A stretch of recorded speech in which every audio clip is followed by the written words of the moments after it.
successful driver, and the real cheat move to use the driver correctly is to understand tilts.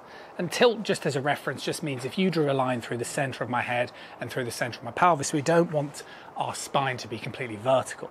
Because we're trying to hit up on the golf ball, we need an element of tilt towards our spine. And yes, what we can do is move the ball further forward, concentrate on the back of the golf ball to create a tilt in the setup position. But equally, one of the things that I don't want you guys to do, as I don't with my students, is to sacrifice athleticism. And what happens with drivers who might be able to hit it pretty straight but sacrifice a tremendous amount of distance is because they just stay in the tilt. They stay very low to the ground, hang on back on the ball and don't produce enough speed. So what we need to do is we need to understand, yes, in the backswing position, we want to try and create a nice rotation, as I'm demonstrating here. But the key movement is the start of the downswing.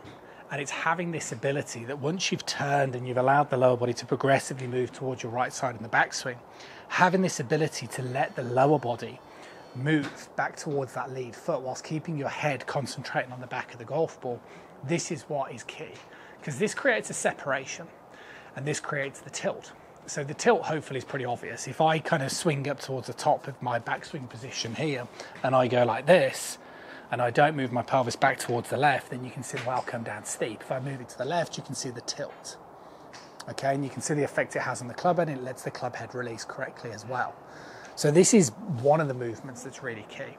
But also, keeping that sensation of keeping my head focused on the back of the ball and letting the lower body move like so, this creates that separation, which further enhances that tilt. Again, if I move my head, you can see the way now I'm going to be much more prone to coming down steep. So the key thing is we need a good setup position with a bit of tilt, fine. We need a nice backswing, transferring that weight in towards that right side in the backswing, great. And then we need to try and get this sensation of how do we produce this athleticism in the downswing. And this is why I think a rope swing is a really good idea. And this is why with Swing Buddy, you know, this is a training aid that I use in all sessions. Because what you want to try and feel, if I do a couple of swings left hand only here, is one, I want to make sure I turn so it hits me in the back. That's the move you want.